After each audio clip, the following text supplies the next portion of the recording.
is unable to join. We're trying to locate her. It's a very happy coincidence that the author and the two panelists share a common interest, that is gender studies, Sikhs, and Punjab.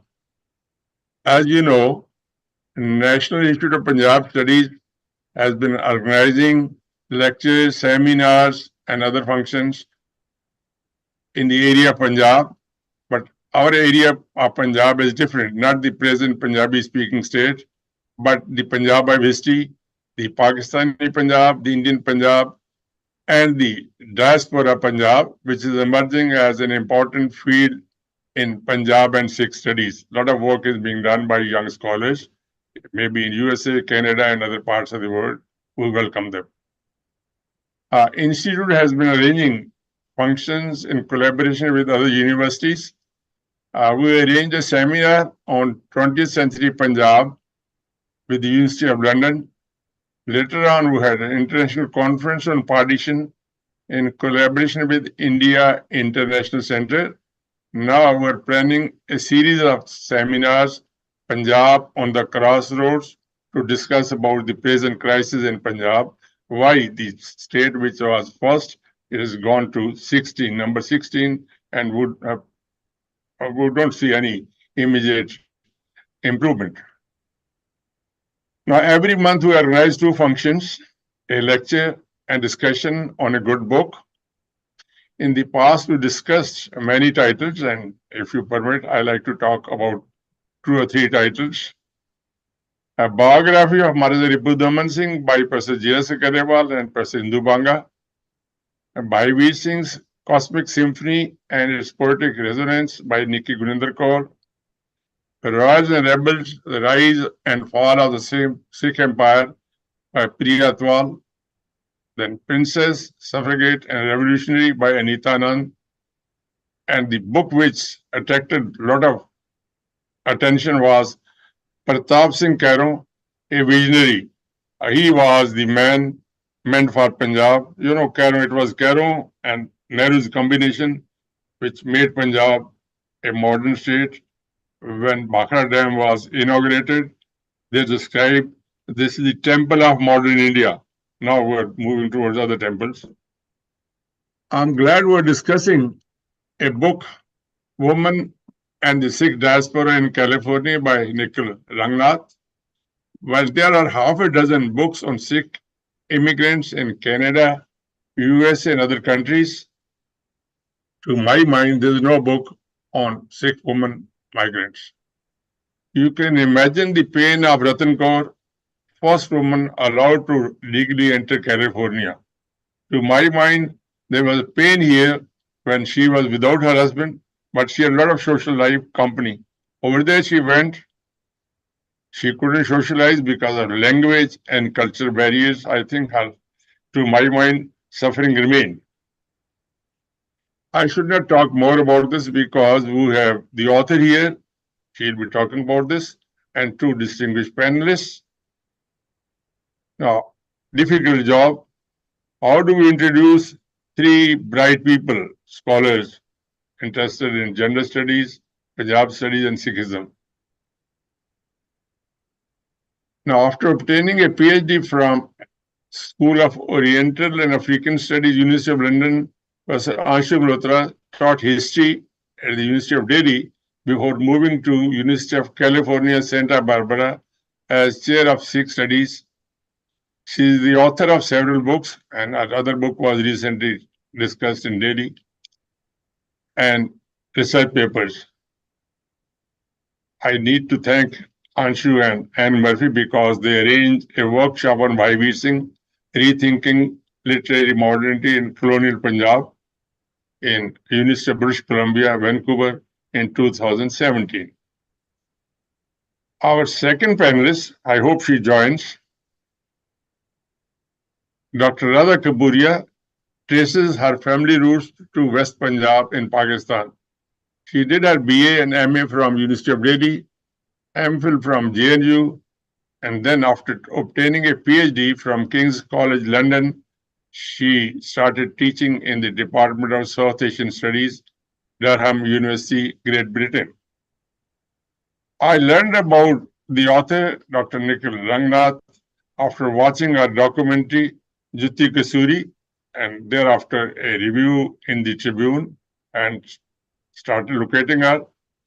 She made my job easy when she informed me in response to my email that book can be easily downloaded on the internet, so I didn't have to worry. And then I contacted Anshu, an old friend, who sent me very encouraging response, also located and put me on to Radha Kapuria. Now, about the book, I don't have much to say, but Nikki Gurinder Kaur and other scholars who have given brief review, they mention it's a landmark contribution to the audience worldwide. With these words, I welcome you all, the scholar, the panelists, and the audience who has joined us. May I now request Dr. Nicole Ranganath to briefly talk about the book, maybe about 15 to 16, 17 minutes. Nicole, is it okay? Introduce the book. Sure, Later on, maybe we can. I think just one moment. Radha's calling me. Radha? Oh, good, good. Okay, we'll see you in just one moment. Thank you. Bye. Sorry, Good. that's Professor Kapuria. She says she's joining us right now. So first I want to say, Sat Shri Akal to everyone, and what an honor it is to talk to you today, about this book. And I want to thank Mohinder Singh Ji for organizing this discussion, and a dear friend and mentor, Professor Anshu Malhotra, whose work really laid the foundation for the book that I wrote. And she's been such a help and inspiration the whole time. So I think what would be best to do is if I just briefly lay out the themes of the book. And I don't want this to be too long. I think it's most valuable if we have a discussion about the book, but I'll just lay out a few themes. So I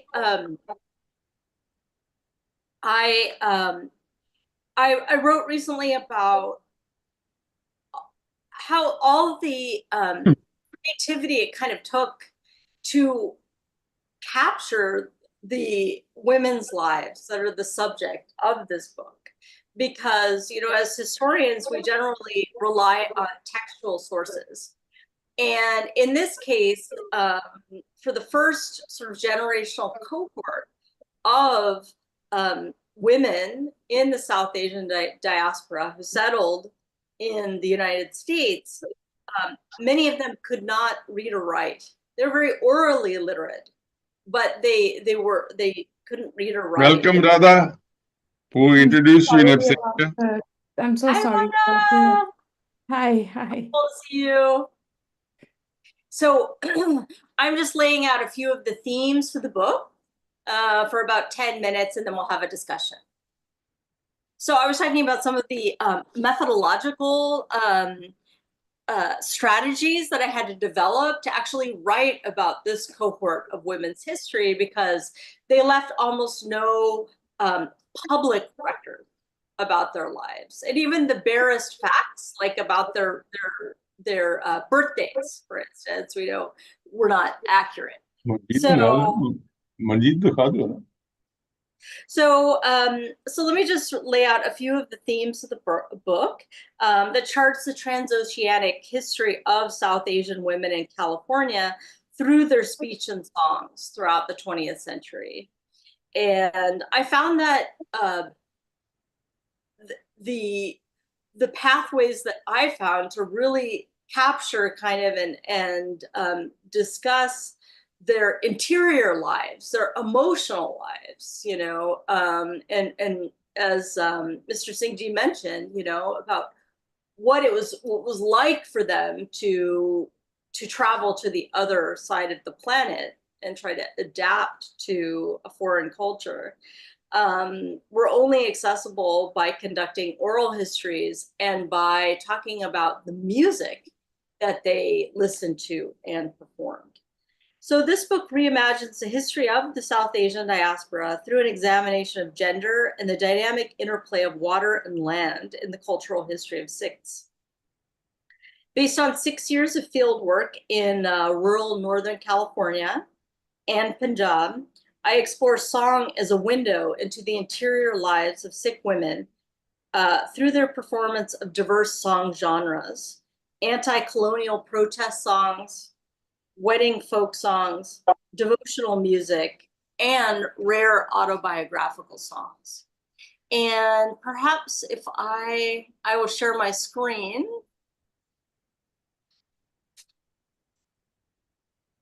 then I will talk in particular about their performance of anti-colonial Ghadar songs. So I just talk about, I'll mention a few of the methodological strategies that I developed to hear the capaciousness of women's transoceanic lives. And the book addresses two methodological challenges: writing histories about women's lives in the absence of public records, and extending our thinking about the role of the oceanic in farming communities in rivershed areas that remain deeply connected to the ocean.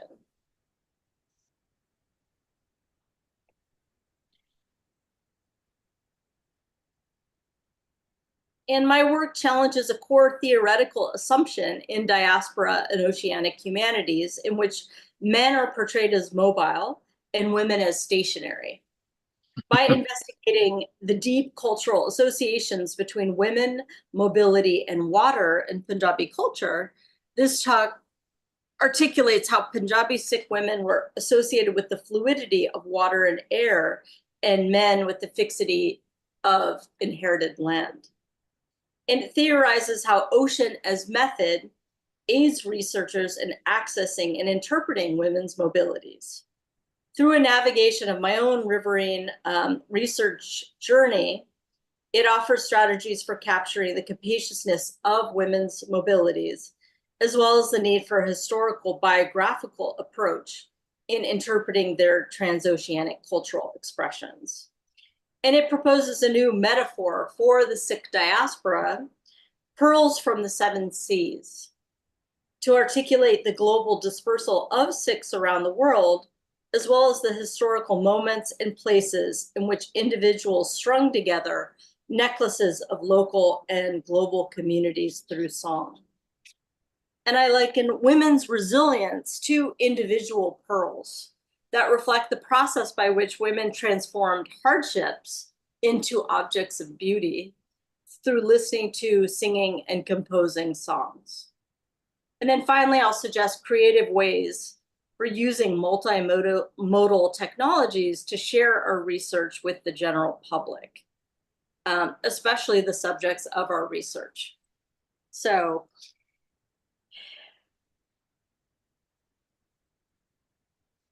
I think I'll talk about one colorful character in this is Mohinderjeet Tiara. And I'll talk about the moment that I met her and the importance of song. So the first time I met Mohinderjeet Tiara was on a bright spring morning on April 17th, 2021. And I drove with my friend Raji Tumber. And it was really the only way that I could do this research was by forming very close relationships with the daughters of the first generation of women who arrived here. So I drove with Raji Tumber to meet Mohinderjeet Tiara. And Sikh Americans who had settled in the area before the large influx of South Asian immigrants began in the 1970s included the Tiara family. Mrs. Tiara's was really her husband's great uncle was one of the first people who settled in rural California and bought land. And it was those original men who either lived as bachelors their whole lives or married women of diverse backgrounds because they couldn't, immigration laws didn't allow them to bring Punjabi women into the country during the first half of the 20th century. But they laid the foundation for their progeny to come to the United States once the immigration laws changed after World War II.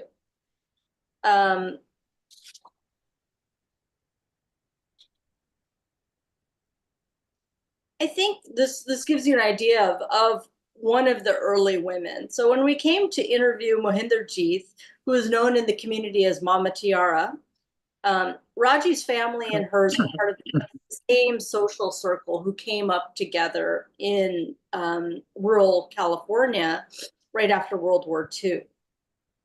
And Mohinder Jeet had this sort of like irrepressible personality, and she was known for acting in unconventional ways, including when her husband passed away. She walked up at his funeral and sang at the top of her lungs a romantic song that she had written about her husband, which of course no one in the community had seen a widow or anyone else act in that manner at a funeral. So during our visit, Mama Tiara broke into song multiple times, performing the music that she had composed about her life. And she sang spontaneously amidst conversations. And when she started singing, she became lost, in another world.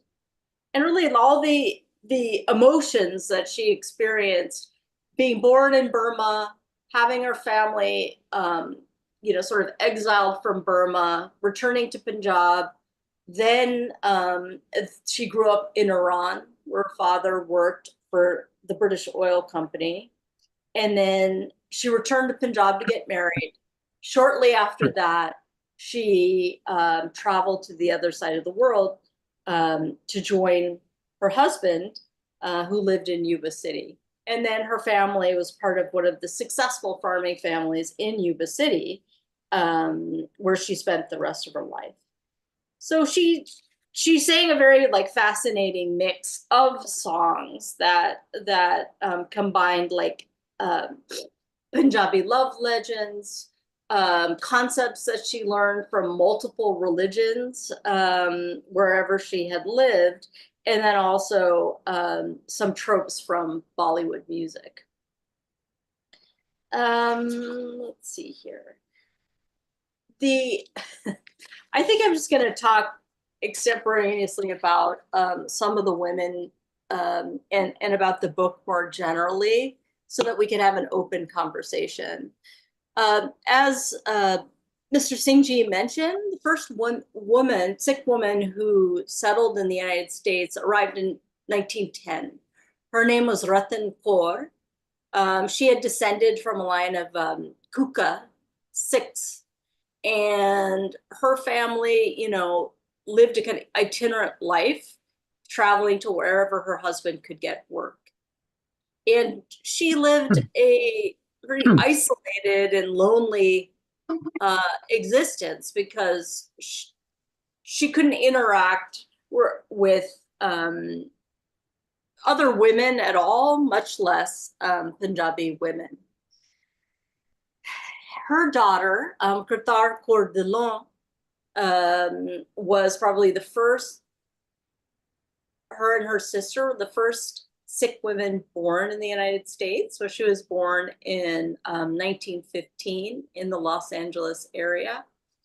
And she went on, the Ghadar movement formed an indelible impression on her, and also became a formative movement that her whole family was involved in. And their idea was, even though she had never been to India, that the whole family would return to India someday and be involved in overthrowing British rule and establishing a more egalitarian society for workers. When the Ghadar movement kind of fell apart, she transposed this activism for many different causes, including, you know, anti-racism and the Ku Klux, and fighting against racism and the Ku Klux Klan. She was involved with the Black Panther movement, for instance. And she became an important writer, talking about, she wrote a memoir about her experience as a young Sikh woman involved in multiple causes. Another important woman in my study, and who was considered the matriarch of Yuba City's Punjabi community, was Nand Kaur. And Nand Kaur arrived as a 17-year-old, married to Puna Singh, who was 20 years her senior. And sorry, and she also, you know, spoke a lot of loneliness being the most difficult aspect of living in the United States in the early decades. And it took her another 30 years before she could regularly interact with other Punjabi women, although she formed friendships with people from all different races and backgrounds. But she spoke about also the important role that Ghadar activism and poetry played in her domestic life. Usually the Ghadar movement is written about in terms of the Punjabi laborers and Bengali intellectuals who then returned to India in 1914 and 15 to overthrow British rule, and how, you know, their attempt to oust the British was foiled. She instead talks about the absolute importance of the Ghadar poetry in connecting her and her children to the global community of Sikhs. And she talks about the most important times of performing the Ghadar poetry was at night, when they would sing songs together. And I'm condensing a longer talk. And when the first generational cohort of Sikh women arrived in the United States, this happened in the late 1940s and the early 1950s, when the immigration policy changed and allowed a small number of South Asians to immigrate into the country.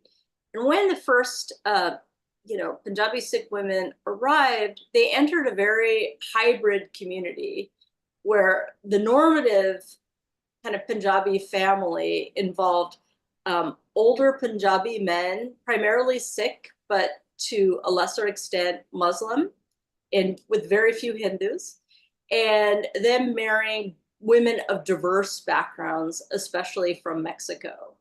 And here's a kind of lovely picture of women in the Yuba City community celebrating India's independence on the first anniversary in 1948. And you have a very diverse group, mainly women from Mexico, but you also have a Caucasian woman, you have a Punjabi Mexican American woman, Mary Rai, and then here's Nand Kaur, the third standing to the left in the back. So when the women entered these families and social spaces, like I said, it was quite diverse.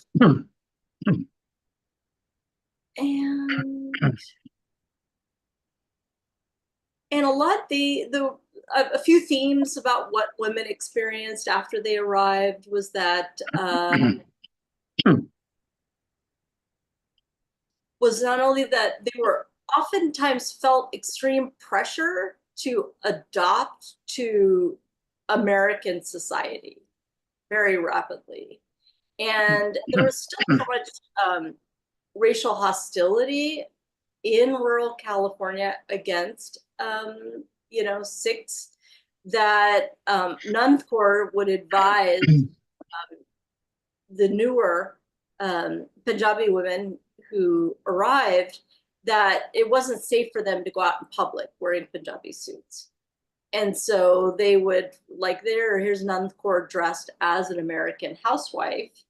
And so they would wear Western attire in public. And then also it was customary for them to, when they would be in, when they would go to gurdwaras, that they would sit on chairs, even if they were, usually the men would wear like American style hats. They would take their hats off when arriving in the gurdwaras and wear shoes in the custom of Americans when they would attend church. So it was, very shocking for the women when they first arrived. But what helped provide them like a kind of soft landing was this very tight relationships they formed with other women. And they really provided enormous amount of support to each other to get along in the world. Then I also talk about the role of music really in the creation of Sikh institutions and show, what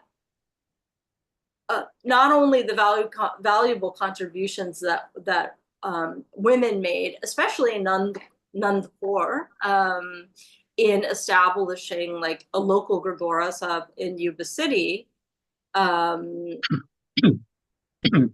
also, what did the religious life of the Gurdwara meant from women's perspectives? So I talk about many of the women experienced a kind of cultural and religious revival in the 1970s and 80s, when it was more acceptable to express their faith and their culture in public in the United States. And they had increasing numbers of Sikhs arriving in California after the immigration laws changed in 1965. And many of the women would attend like these Amrit ceremonies together, and there would be as many as like 35 people who would take Amrit. And the community really transformed at that time, and women played an especially active role at that time in the community. So here's a picture of one of the first Nagar Kirtans that started in Yuba City in 1980 and have become very well known. Here's Nand Kaur, in the pickup truck, and she was often like leading the way in the procession. Here's a picture of her walking with her daughter in the Nagar Kirtan procession. So I think, and this is a picture of her with her dear friend Sham Kaur, who came from Fiji. And Nand Kaur had a telephone next to her in her kind of home office. And a lot of my research relied too on the personal writings and the diary of a person named Hari Singh Everest. And he documented the community's development every single day, from the day he left Punjab in 1954 until the 2010s when he developed Parkinson's. And he talked about, the regular phone calls from Nand Kaur, and she was really one of the important community leaders in the decisions that were made in developing the Sikh community abroad. So this is just a brief overview and just to lay a foundation for our discussion. And I'd be very excited to answer any questions or just to hear your thoughts, about this work. Thank you. I think we should have questions at the end after the two panelists have also spoken about the book. Anshu, is it okay? Yes, Yeah, absolutely. welcome, Professor Anshu Malhotra. Thank you so much. So first of all, just a big thank you to Mohinder Singh ji for organizing this wonderful book discussion. And I can't say how much of a pleasure it is to be participating in this. It's an honor to be discussing Nicole's book. Nicole is a wonderful colleague and a friend. And I've enjoyed reading. I've read parts of this book earlier, but this time I've read from cover to cover, so to speak. So it's just been a great pleasure. And also Radha, who's a former student and now a colleague. It's such a pleasure to be sharing this stage with these two wonderful scholars. Okay, so let me begin by just saying, Nicole, how much I enjoyed reading the book, right? And I want to underline what an important subject you have picked up to do, close research in, particularly when you don't have sources that are readily available, right? And you're chasing sources through, asking people, can you please give me some time to talk, and so on and so forth. So I understand what this is. And so, it's a monumental work in that sense. And many, many congratulations to you for seeing it in print, right? It's, we all know how difficult research is and how sometimes it seems like such a thankless process. It just goes on and on and on, and nothing to show at the end of it till a very long period of time. So it's wonderful to see this in print. Okay, so let me just get down to saying a few things about the book, and I'll pass the baton to Radha after that. So I think one of the most significant things about this book is that Nicole intervenes in, three very important historiographical ways of doing history.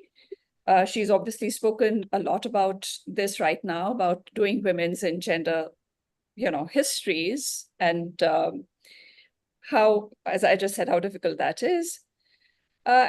Choosing to focus on Sikh women in California and on women's world making, how significant that is. And particularly because she's picked up women who were born in the 1930s and 40s, except for the Gadar chapter where, she goes further back in time, but most of the rest of the book is about women who are born in the 1930s and 40s. And she speaks about these women who did not have education, who, were not really prepared to make this transoceanic journey, and what that journey therefore means to these women. So I think that's absolutely wonderful, and I really, really enjoyed reading that. I think the second very important historiographical intervention here is, and Radha's the authority here, so she will be speaking, I'm sure, much more about it, to think about histories of music and musicality and soundscapes and, so on and so forth, the study of music. And I think what makes, again, Nicole's work particularly special is her drawing out the relationship between the relationship of Sikh women to music. And she's, I really like the way you trace it all the way back to, in a sense, to the establishment of the Sikh religion with Baba Nanak, Bhai Mardana, but also Bebe Nanki, right? And Bebe Nanki's gift of the Rabab to Bhai Mardana. So saying that really musicality and, Sikh religion, they are very closely intertwined right from the beginning. So I think that's wonderful. And I really liked your use of Nikki Guninder Kaur Singh's translation of some of the verses of Guru Granth Sahib to, illustrate that. I loved this particular one, so I'm just going to read it out.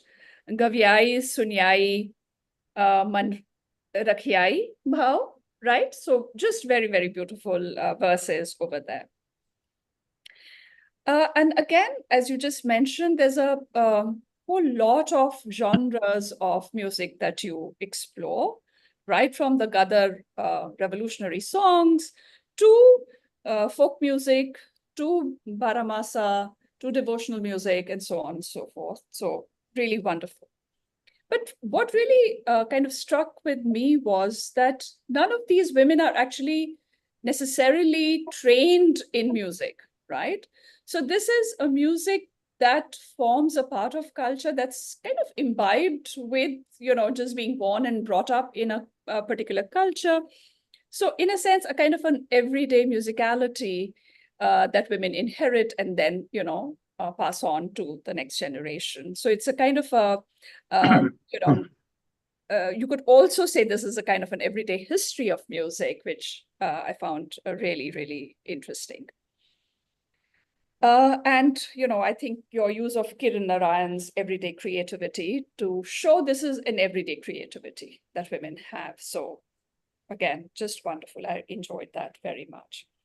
And I think perhaps one of the most significant interventions that you make is what you say is to oceanic humanities and looking at oceans as a method, oceans as connectors, as against land and territoriality that could also divide. And particularly, I think the critique of nation states over here is, I think, very, very important. And you talk actually about how large the South Asian diaspora is in the United States, and more particularly the Sikh diaspora in California, which is really large. And so, the significance of doing diaspora studies in some ways. So this kind of links to that as well. One issue that I might have, and we can have a discussion on it. I really like, as I said, you're looking at oceans as a method.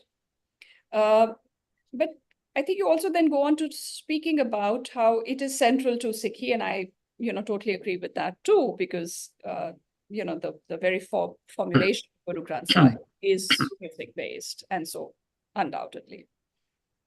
On page 106, you say that in contrast to river centrism of Punjabi culture, Sikhi centers on the ocean, right? In the Sikh worldview, the river is inseparable from and secondary to the ocean. And that this is, very much a part of Sikh ontology. And so on and so forth. So there's a lot over there. I just want to perhaps add another perspective to it. I'm not questioning your perspective at all. I'm just adding another perspective to it. Just to say that, that musicality and the insight on the centrality of sharing through music is also central to Bhakti literature, for example, right? To Sant literature, the very idea of bhajan, for example, comes from the word bhaj, which is to share, right? So, there is that aspect to it. And I think there is, as far as the idea that, what you talk about Sikh ontology, but I think that's also central in many ways to bhakti and to even to an extent in Sufi thought. So the idea of Bhavsagar, for example, that you elaborate, is also, you can find that in other kind of poetry as well. So because I've written on Piro, I just, give you one example from Piro's writing that I found, very similar to what you're talking about.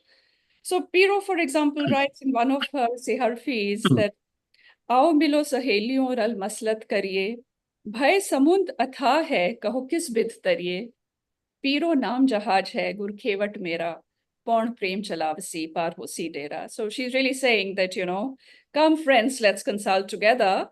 The ocean is of great depth, unplumbed depth.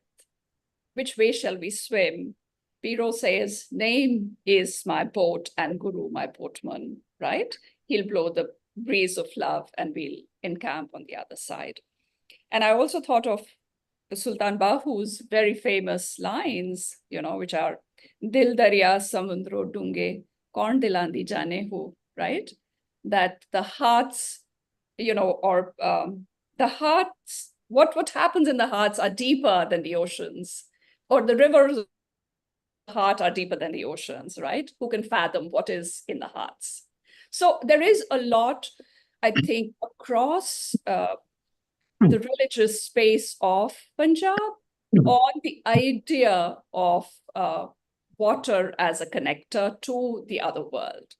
But as I said, I totally agree with you, but I want to just point out one thing, and I think it's really important, and it's very important to what you write about, is the fact that there is something particular happening with colonialism, right? And with capitalism and colonialism, in a sense, which is radically reshaping world, restructuring worlds in some ways. So the fact that, for example, the Sikhs are understood as martial peoples, that, begins the process of Sikh diaspora as policemen, as soldiers in the army, and so on and so forth. So the wider world that opens up to the Sikhs, right? From China to Hong Kong to Singapore to the Philippines, and eventually, to the United States of America. I think that is just wonderful. And I think you do such a fabulous job of showing us this connection that is being made, the fluidity. I love the metaphor of fluidity of water, right? As a connector, which I think you've done absolutely a fabulous job.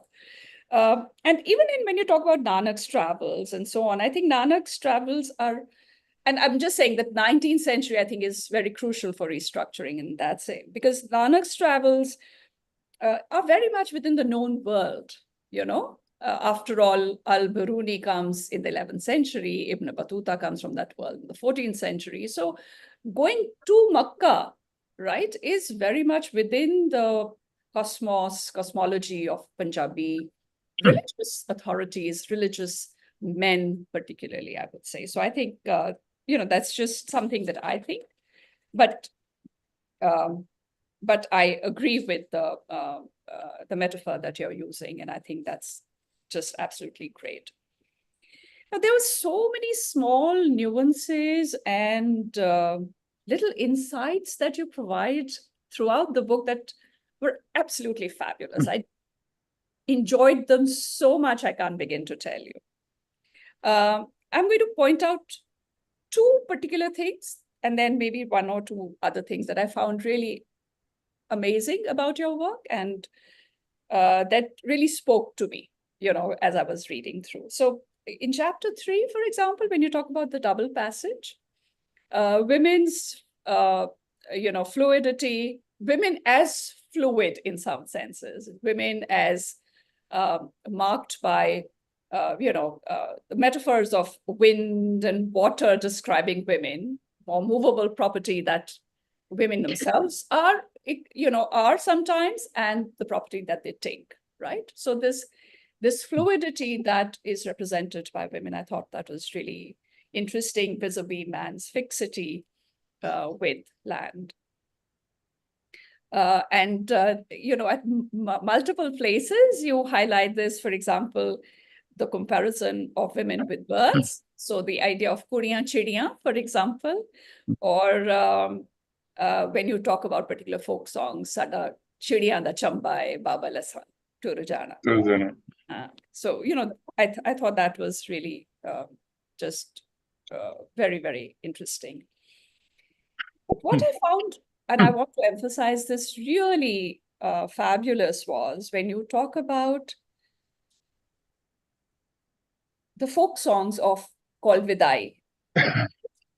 And the Vidai folk songs, which prepare women for making the marriage journey, which is, traditionally been so important for women, right? And I think you ask this question, you leave it kind of open in the book, whether this also prepares them for a transoceanic journey or not, right? And I think you sometimes say no, and sometimes you say maybe this is one way in which women could reconcile themselves to the fact that they're going to a place and the loneliness of the place, like you talk about Ratan Kaur or Nand Kaur, right? the loneliness of making this journey and the isolation of moving into a place where you have no friends. Men are going out to work, but women are left alone. So, I thought this idea of a double passage was, I really, really enjoyed that enormously. And the other thing that you don't necessarily point out towards it, but that's the sense I got. And again, congratulations on these absolutely wonderful pictures that you've put into the book, right? I think these pictures speak a lot. And so I thought when you talk about in chapter 4 about the making of the Gurdwara in Yuva City, again in the 1970s, I think 1970 is when it is finally made and inaugurated. And you also sort of link it up to a lot of missionary work that is happening in the 1970s. A lot of missionaries are coming from Europe, from India, from Canada, and kind of inspiring, women and the community generally to take Amrit, for example, and post 1960s, I guess, post 1965, with the change of, immigration rules, a more confident Sikh community, which is emerging, which is able to, dress in a different way, to speak in a different way, to assert their identity in a different way. And I thought, is there a way that we can connect what is happening in India also at this time with what is happening in the United States and perhaps in the wider diaspora itself, right? Because in the 1970s, I was thinking about, there's a huge movement for autonomy in the Indian Punjab, right? It's in 1973 that the Anandpur Sahib resolution is passed.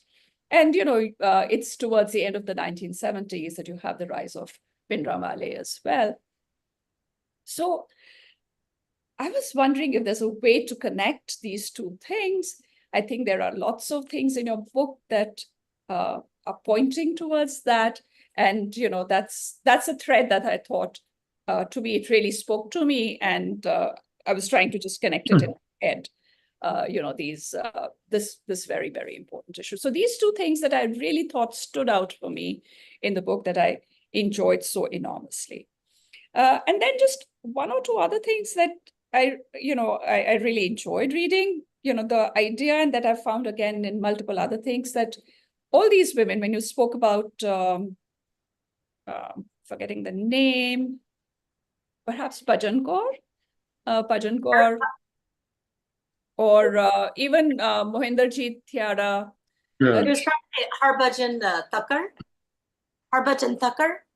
Probably. I didn't put the name down, so I can't remember it right away. But, where they talk about that they did not get education that they deserved, in a sense, right? This feeling that they lacked that agency because they did not have education. So that, spoke to me again. There's just so many parallels in South Asian, what scholars have done, talking about women in the 19th century. And right away, I thought of Tanika Sarkar's work on Rashundari Devi, who also, who secretly taught herself to read and write, right?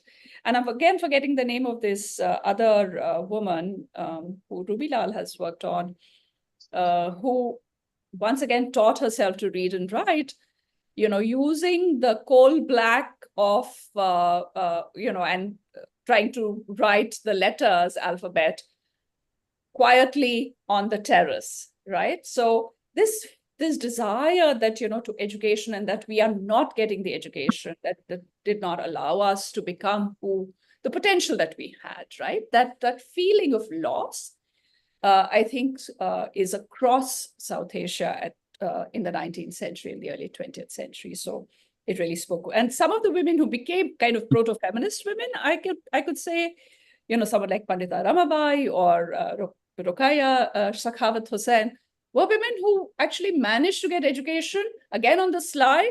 For Ramabai, it was her father who taught her. For Rukaya, it was her brother who helped her, learn a little bit.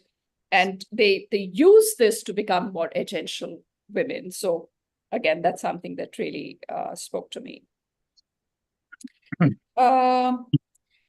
Just one question, and I would like your thoughts on that, and I will finish with this last point. So there is a continuum, I would say, between a Sikh identity and a Punjabi identity, right? And when we talk about Punjabi identity, we are actually talking about, the Hindus and the Muslims or identity. And when we are talking about the Sikh identity, we are talking about so, when you talk about folk songs, for example, Jutti Kasuri, right? Since your archive is called Jutti Kasuri. Let me just finish with an anecdote. I was in Lahore in 2008, and I was going to look for, Piro's where she was buried. And Iqbal Kaizar Sahab took me to Chatiawala village where, she and Gulab Das were buried. And because it's located in Kasur, while we were coming back, driving back, he just started singing Jutti Kasuri, Perina Puri. And of course, I joined him right away, Hai Rabave Sanu Turna Pe. And so this was across board, so this is a kind of a culture that is deeply ingrained in all of us. And I would like your thoughts about this continuum. That's obviously anyone who would be working on Sikhism also is talking about a Punjabi identity. And, since I've written a little bit on Punjabiyat, this thought came foremost to my mind. But all in all, wonderful work. Many, many congratulations. It's been such a wonderful pleasure to read this and, in a position to tell my students to read this. So thanks very much, Nicole. Thank you so much. Thank you, Anshu. I just Over to Radha. Over to Radha. From the musical angle now. Or does Nicole want to respond first? Whatever is better for the format. I can go ahead if you prefer. Yeah. I think Radha would continue because we will take questions from the audience as well, and maybe Nicole can respond to everything together. Yeah. Okay, I think I have very little to offer after my teacher has spoken and so eloquently, and Anshu is the pioneering scholar on gender in Punjab. So it was really nice to hear her insights on Nicole's wonderful book. I just wanted to echo what a great read it is, what a wonderful contribution it is to histories of gender and music in general, not just for South Asia, but for Punjab.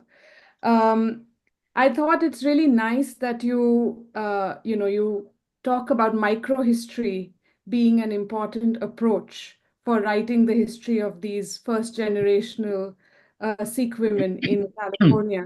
And I just wanted to share a quote from the microhistorian, which is Carlo Ginzburg. And he has a quote in some of his writings on microhistory where he says, quote, the ability to identify a defective horse by the condition of his hocks, an impending storm by sudden changes in the wind, a hostile intention in a sudden change of expression, was certainly not to be learned from a farrier's manual or some treatise. Knowledge of this sort in each instance was richer than any written codification. It was learned not from books, but from the living voice, from gestures and glances. It was based on subtleties impossible to formalize, which often could not be translated into words. And he says it constituted the patrimony or the inheritance of men and women from all social classes. This is like a kind of overall quote, but I thought your book is such a good example of that because you're trying to, by focusing on music and song and performance, you're bringing out this embodied sense of everyday life and everyday creativity, which is how these women have lived for much of the 20th century.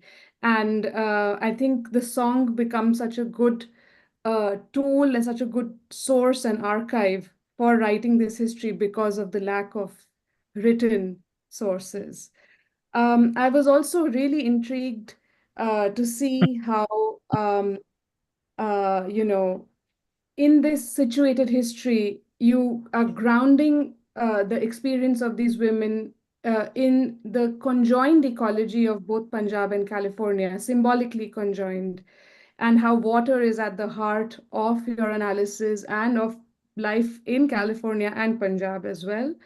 So I thought that was really nicely done, and how geography kept figuring in your writing.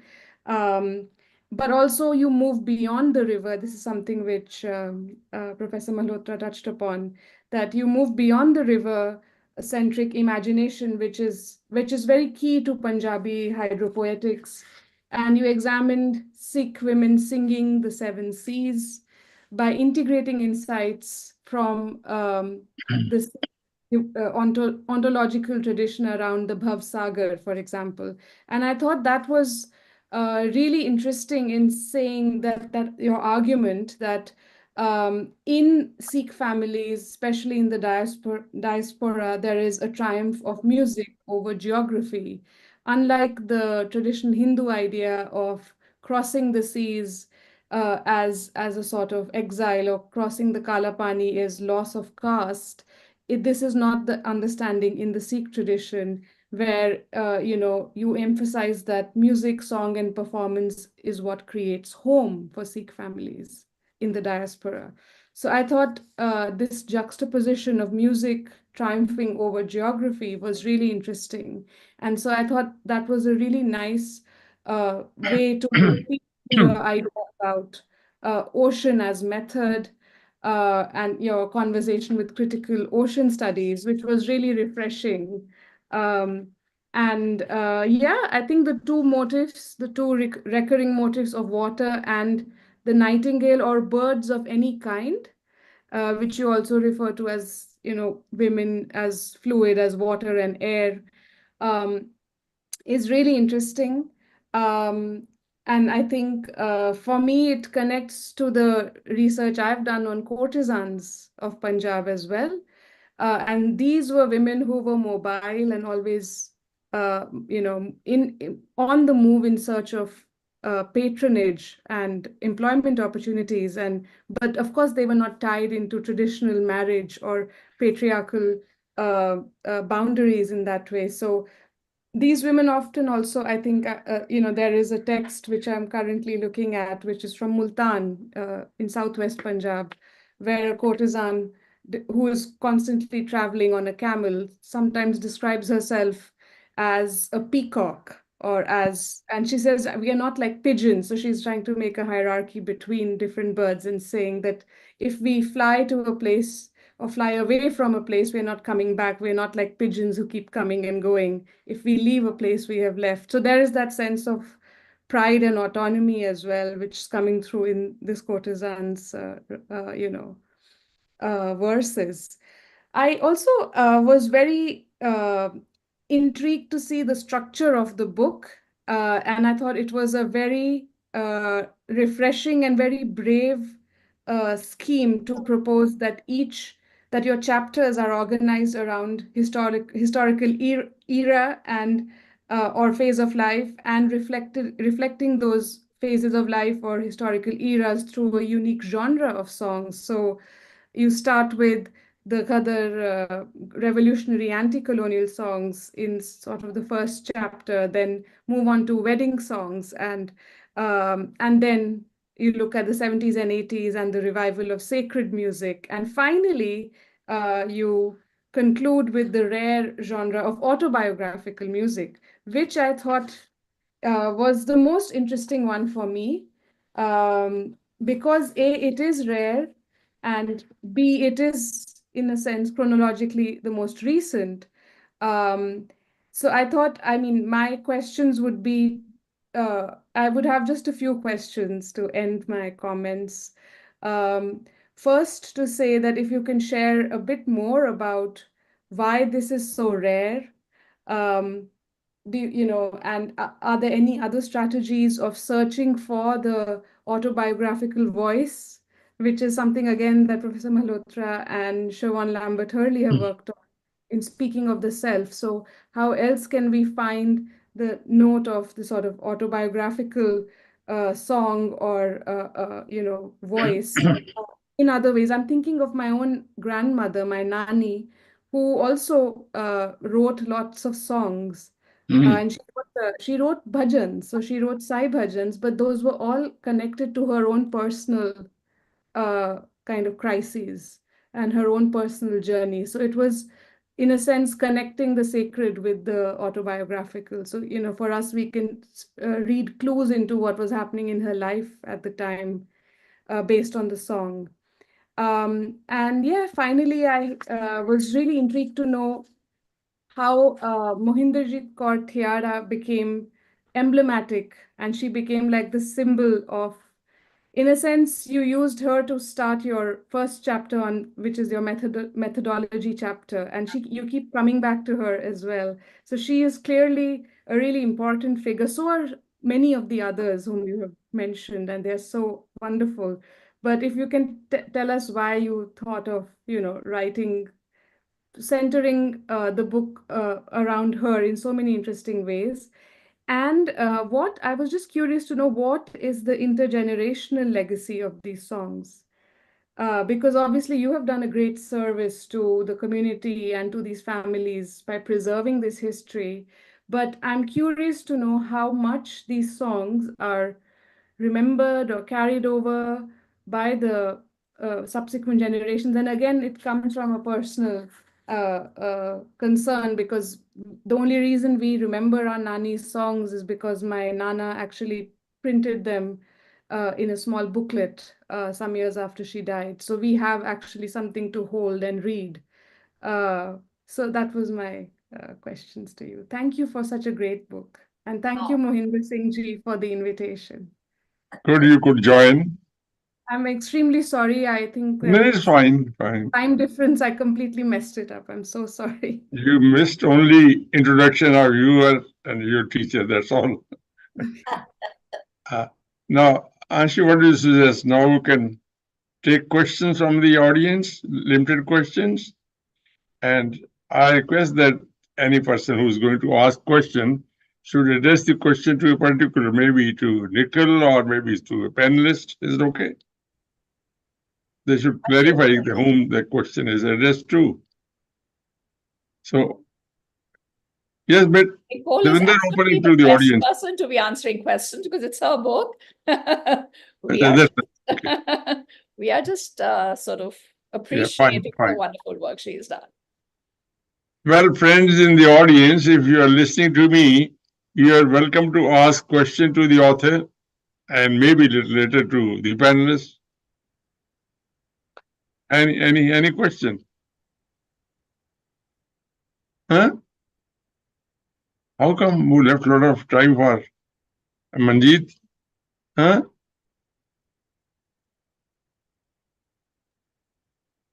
Yeah, Manjeet, can I? Manjeet, are you listening? Yes, I'm here. Yeah, you could.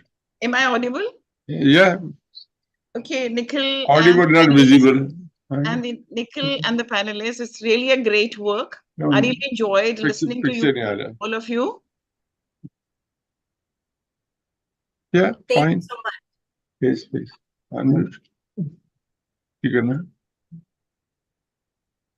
Yes, Manjeet, continue. Yes, and sorry, the video is not opening. I don't know why. But you are visible. I mean, you are. I'm audible. That should be good enough. Yeah. Well, Nicole, I really enjoyed, and as Radha mentioned, that it is the micro histories which actually bring in on board the histories which women create in their microcosms. In fact, those are never made center, never made in the center platforms. And these works actually should be more, which are empirical works, which empirical work actually bring more women's voices to the center. And I think this book is actually commendable from that point of view. And so, see, I was just a little curious as to when you interviewed these women, is it something which can we say it is a sample survey of Punjabi Sikh women in California? Can I say that or not? Maybe you can clarify. Secondly, these oceanic kind of fluidity kind of method is of course very interesting and makes it more participatory research, which the feminists always talk about. and the it is the way to understand and go participate as a researcher with the subject who is speaking, and just leave the platform for the person to speak. So the music and the songs is actually the way I find to make it a very interesting participatory research. And what the question I wanted to ask was that fluidity is fine, but then when we talk about that you're making gurdwaras and you thereafter feel confident to wear your attire and you want to assert your identity, so how do you see then? Is it still the fluidity, or there's something else also creeps into that framework of research, in the sense that you really require to assert your identity, you really require some political support or some public understanding for that community. So that cannot come just by fluidity. So can you just also please throw some light on that? And maybe when you answer, maybe questions can come up. Thank you. So thank you so much for your questions. I try to really emphasize that that when I was trying to capture, the interior worlds of this first generation of women who migrated to and settled in California immediately after World War II, before large numbers of South Asians arrived in the US, that I was talking specifically about the experiences of that cohort of women. And I think, like, for instance, if we were going to write about women who came from urban areas, or who had significantly different backgrounds, then I think that the conclusions would have to be modified quite a bit. That I wasn't talking about, in some ways this is the experience of Punjabi Sikh women, but in other respects, it really comes down to really the highly unusual circumstances that this cohort of women lived in, grew up in the 1930s and 40s in rural Punjab, and then came to settle in rural California, in the 50s and early 60s. Also, so this is like a kind of sample of that first generation. There were some other women who, came and settled in North America, right, at this period after World War II, before 1965, when the community really diversified and expanded exponentially. So to answer your question, I would say in some respects, there are kind of broad themes that are similar, but there also were some highly unusual aspects of the historical experiences of this cohort of women. And I think it's important to have that level of specificity and not just rely on culture as like an explanatory factor in looking at migration. That these women had extremely unusual circumstances, and that's really important to factor in. Does that answer your question in terms of how representative these women's experiences are for understanding the migration of Sikh women overseas, right? So the second issue is about fluidity, which is a really interesting question. And I would say this is what I talk about, in migration studies, the dominant metaphors are like terra-centric. It usually talks about transplanting plants from one set of soil to another set of soil, and the like. And I think if you look at the modern Sikh diaspora, it's it's useful to again use these water metaphors due to the hypermobility of this community. So I talk about anchoring, you know, and so when I think about like creating a you know, a gurdwara overseas, and I also did research in Fiji, and I could see the process of anchoring in Fiji, creating gurdwaras, and then a lot of circumstances changing in Fiji in which Sikhs felt like they didn't have a future there because they couldn't own land, but they had to sort of, you know, unmoor themselves. And really the Sikh community has largely left Fiji because they don't feel like they have a future there. So in so many places in the world, I think that Sikhs have, due to the difficulties they've experienced as minorities in so many different settings, that it's important to think of anchoring and then unanchoring in a way, instead of an idea of a kind of permanent emplacement. So the idea of fluidity there is still is important, and I think a water metaphor is useful for the Sikh diaspora as a whole, and then even in terms of women's roles. So does that answer your second question? Well, if anybody else also want to speak on that, I may ask for more explanation on that. Yeah. For example, see, my Nana was also somewhere in West Pakistan now. So he also, when he wanted to make a Gurdwara, maybe in Rawalpindi, so there was a lot of Sikh support required to even put a foundation stone.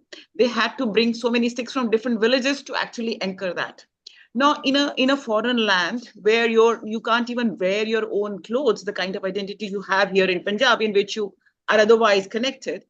Now, how could you actually make Gurdwara without the political support or some other support, or you become more politically viable community? And for that, only fluidity will not work. This is what I thought. Well, the interesting thing is, I don't know, whenever I think of the Sikh diaspora, it's always water metaphors that come to mind. So one thing I notice that is a difference, it's just anecdotally, I'll notice this, is that Sikhs also tend to, as compared to Hindus, is a very broad statement, but feel free to, you can argue with me, but Sikhs fully immerse themselves in the society in a way I feel like isn't true for at least like South Indians, I know. And they get involved in politics. They become like fully immersed, but then they also, it's not like a permanent kind of settlement. I think there always is this idea that they may need to pull up the anchor and go and you know, place it somewhere else. But I do agree with you in that Sikhs tend to have to be deeply engaged in the society, and that's one reason I think you also see Sikhs very prominent in the political process. And there's a picture I have of an early settler. His name is Hari Singh Everest, and it just struck me as so unusual that there's pictures of him and swimming, you know, and he has his turban, and he's there in 1950s when it was kind of unusual for people from different racial backgrounds often to be in the same swimming pool. And he's there with, you know, by and large, Caucasian children, and he's there swimming. But I mean, the idea was that he was going to fully immerse himself in this society, but still there was this idea of you could pick up and relocate elsewhere. You're always looking kind of on a global scale and a re-anchor somewhere else. So I feel there's a deep sense, and I think like Anshu was pointing to this of course, the oceanic is an absolutely central theme in Hindu like cosmology. But I do think the way that the water informs Sikh identity and belonging locally and in the world is different than for Hindus. And it's a little hard to put your finger on, but I do think also this, like Radha was mentioning, there is this way of performing sacred music and being with at least 5 Sikhs that you then have the essence of the Guru Granth Sahib and the Sikh community with you, and so you have the essential elements for practicing your faith and your identity no matter where you find yourself in the world. Can I make a small comment, and maybe this supplements the question by Professor Manjeet Bhatia? The Sikhs had no difficulty in building gurdwaras because those gurdwaras were more of a social center, not strictly according to Sikh tradition. Karen Leonard, I've studied and toured with her to study the effect of diaspora children, the young boys and girls born out of wedlock of Sikh fathers and Mexican mothers with flawed heritage. But they could go and enjoy in the Gurdwara, sit on the chairs, go with whatever dress they wore. Things change after the recent problems in Punjab. So similarly, if you go to Port Blair, Diwan Singh Kalepani, great man, he built a big Gurdwara. I studied that. Gurdwara was a social center. There's a place for teaching Bengali music. There's a place for South Indian Kathak. The Sikhs won't allow you to do this. He says, because in that area, that was the only place where Indians, not Sikhs, could socialize, get together.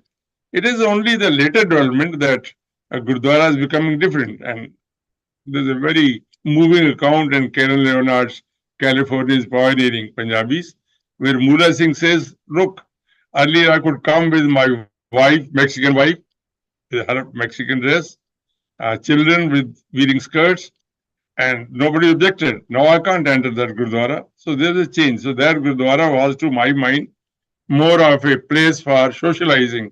And imagine Tagore visiting that Gurdwara. Vijay Lakshmi Pandit visiting that Gurdwara. Gurdwara was a central place for Indians who were longing for freedom of India. So that Gurdwara was different to my mind. Now, before I forget, there's a question from Anshu's student, Kanika Bhala. Now, this is about address to Nicole. Good evening. Would love if you could talk about the collective consciousness of the kids of these women. To what extent does the term ABCD, American born, confused, desi, apply to them? What happens to the heritage, to the diaspora, children of the diaspora? So I have 2 things to say to that. Thank you so much for the question. I would say that, and this connects up with comments from both Anshu and Radha as well, is like how much of these songs were remembered? How much is like, if we think of these songs as forming some kind of river of collective memory, so shall we say, are these songs flowing forward, after these women are gone? And, in almost every instance, it was the daughters of those women who worked hard to share their mothers' stories and their songs with the public. And so for Nand Kaur, her daughter became a Gadar scholar, Dr. Jane Singh, and she wrote specifically about her mother's love of the Gadar songs. And for Ratan Kaur, it was her daughter Kritar Kaur Dillon, who wrote a memoir about her fraught relationship with her mother. And for my project, it was the daughters of this first generation of women who made it possible, and I will say, just as a side note, doing the fundraising for the film Juti Kasuri, if it was not for the daughters, the film couldn't have been made, because the women actually shame a lot of the men and say, look, I see all the money that you give to politicians and this and that, but this is a cause that's really worried. This is worthy of a film, and our family is going to support this. And it was those sons who really had inherited the land from in the family wealth. And so it was the daughters saying, part of that wealth is going towards remembering our mothers, So now that being said, a lot of, if it weren't for the daughters of some of those women who actually took it as their responsibility to publicize their mother's generation, not just their mothers, that the stories wouldn't have been, known beyond them. So, one second. I think it's my dog wants to be part of this conversation. Dogs are in your part of the world. Yes, I think that unfortunately, and I think that in American society and also within the community, the greatest hurdle to this kind of research was the idea that older women's lives and what they have to say are not worthy of study. And even the women themselves had to be convinced vigorously by their daughters that they had something important to say. And the women to say, why are you interviewing me? I have nothing important to add. My life is not important. And so that was a huge hurdle for the research every step of the way. And even still, people will say to me, you put so much work into this, like next time write about something important. That these women's lives are not important. And I don't think that is even specific to the Punjabi community. I think that is a general idea in American society as well. But I think that in some sense they're now seen as important because someone from the outside has said they're important, but not because of the intrinsic value that people would give to Bibia, their lives, and their creative expressions. So I mean, that I just wanted to make sure to mention that as well. So I think it's really important that, and to me, this is a deep concept in Sikhi that I think is really valuable, that and I internalize this as a historian, right? That the lives of ordinary people are as important as the rich and the famous, but that as researchers, we have to work a lot harder and be more creative to really capture the depth and richness of their lives. Kanika got up early morning to listen to this discussion and hope she's happy with the answer, or she still likes to. Kanika, are you listening? No. She sent a question in writing, so I think. Okay. Fine. Now, I had very interesting. I visited, this California almost 29 or 30 times. I had difficulty entering even Canada. There's Tapanawala Gurdwara, Kursiyanwala Gurdwara, and all that. There are two things, two different categories. Nicole, you may be surprised, in your university, there is a great-grandson of Teja Singh Pasod.